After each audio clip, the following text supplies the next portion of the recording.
Безпосереднє навчання проходить в кілька етапів. Це перший етап – базова загальна військова підготовка, де курсант, можна сказати, починає вставати на дорогу військовослужбовця Збройних сил України, проходить загальну військову підготовку, потім йде розподіл на фахову загальну військову підготовку. Там уже він розподіляється на військово-облікову спеціальність, наприклад, там кулеметник або снайпер, або розвідник, або БПЛАшник, або артилерист.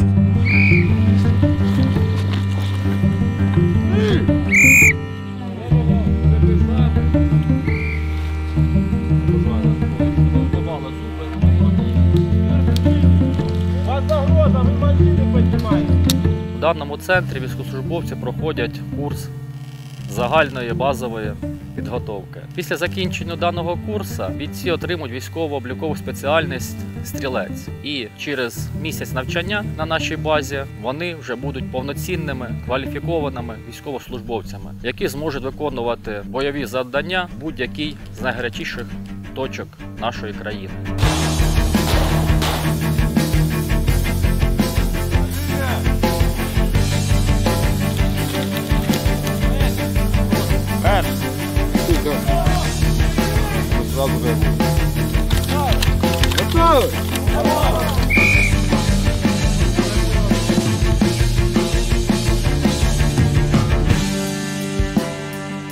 Нас визивають як мобільні навчальні центри. Тобто ми виїжджаємо по всій Україні, працюємо як можемо.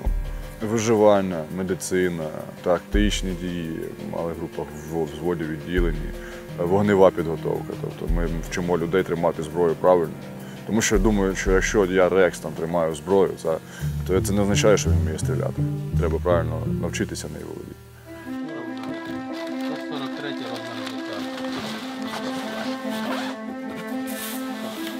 Міряємо. Один розмір має 12 літрів.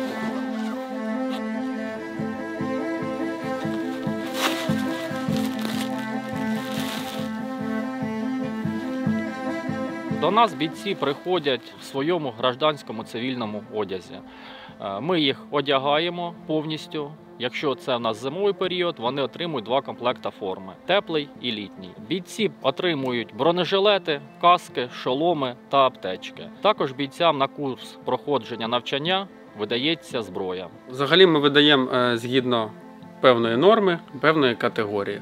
Все, що бійцям належить видати, ми видаємо. В даному випадку ми видаємо зимовий одяг, тому що зараз видається зима, тобто це вітровологозахисні штані, утеплені, так само курточка, йде термобілизна, натільна білизна в комплекті, берці, само собою, видається. Додатково людям видається великий баул, щоб було куди скласти речі і потім з ними поїхати. Так само вже баул комплектуємо, рукавички зимові, ремінь, шапка, все йде у комплекті. Шарфик, оцей туба стандартний.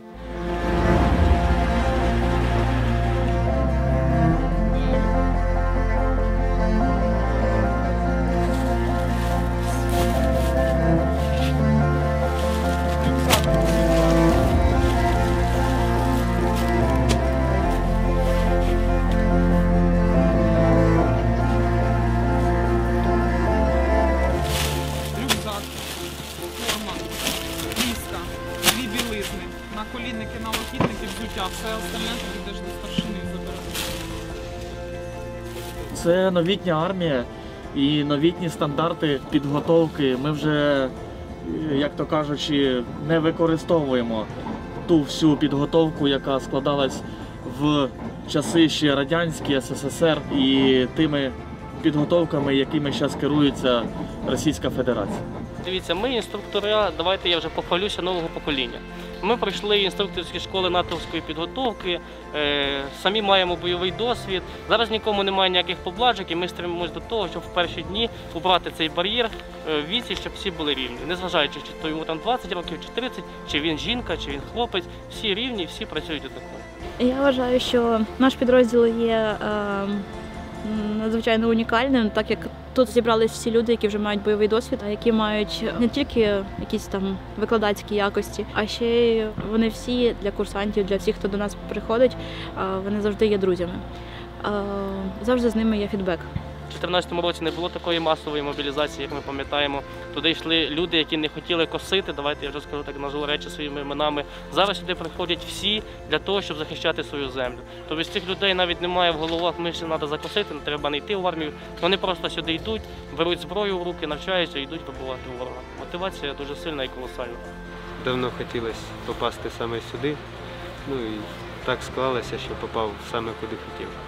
По-перше, тому що ДШВ завжди перші, а по-друге, це була моя, так скажемо, мрія бути десантником.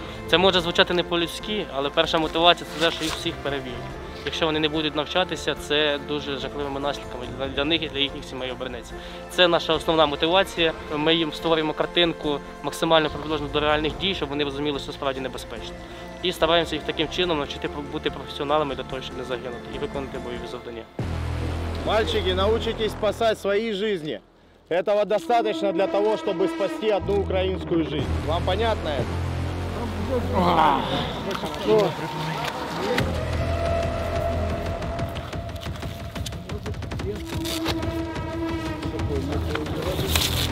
Я не вижу. Сьогодні тема нашого заняття – це навчитись проходити слід в слід, виявляти розтяжки, міни та таке інше.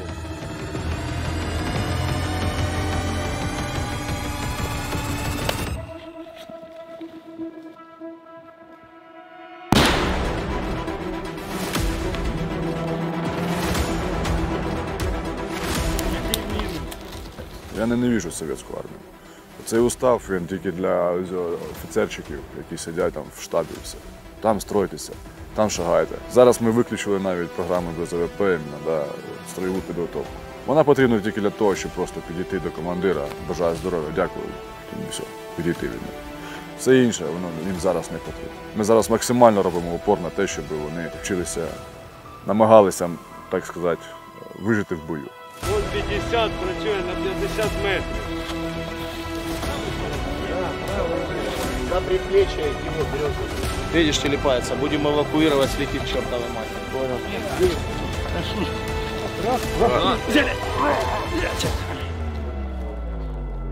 І так повільно пересуваєтесь по замінованій місцевості. Если что, вы можете его контролить.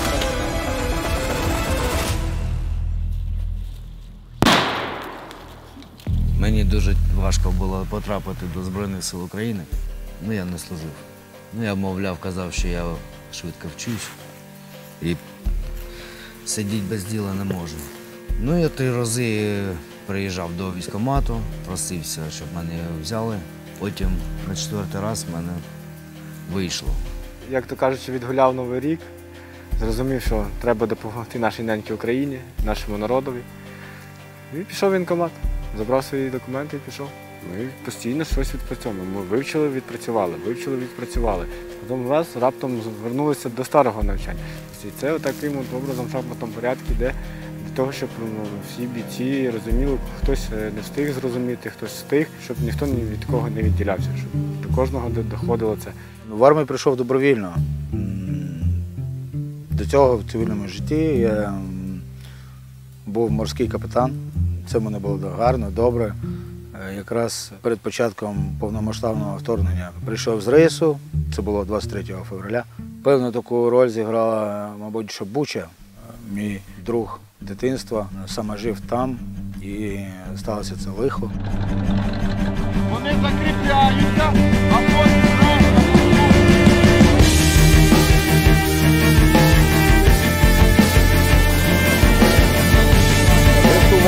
вперед, вперед.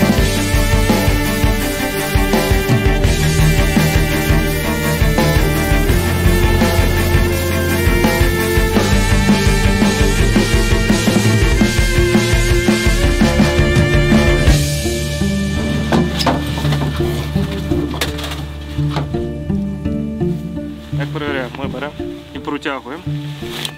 Дивимось на грудну клітину, піднімається вона чи ні. Тобто є екскурсія в ньому. Нам треба буде очистити всю ротову порожнину.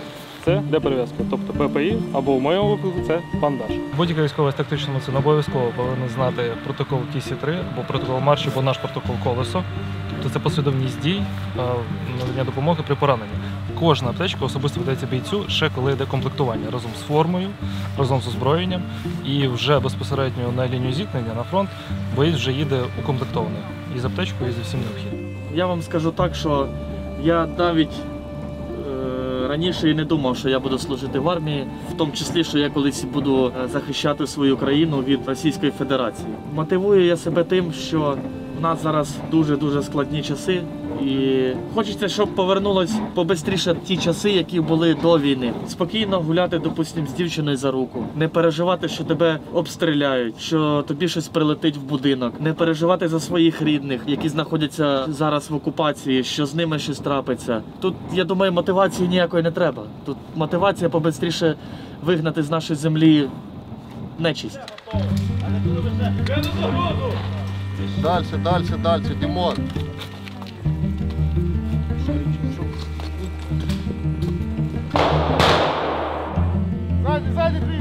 В першу чергу розставити для себе пріоритети. Не романтизувати війну, що це якась там в бойовиках, ти герой, всі діла. Війна, вона жорстока, війна вона не така красива, як у фільмах її малюють, і не всі завжди будуть героями. Це все залежить від ситуації, в яку вони попадають. Що я можу порадити тим, хто хоче пройти, то треба настроїтися серйозно і бути більше реалістами, не вірити в якісь сказки і готувати себе морально в першу чергу.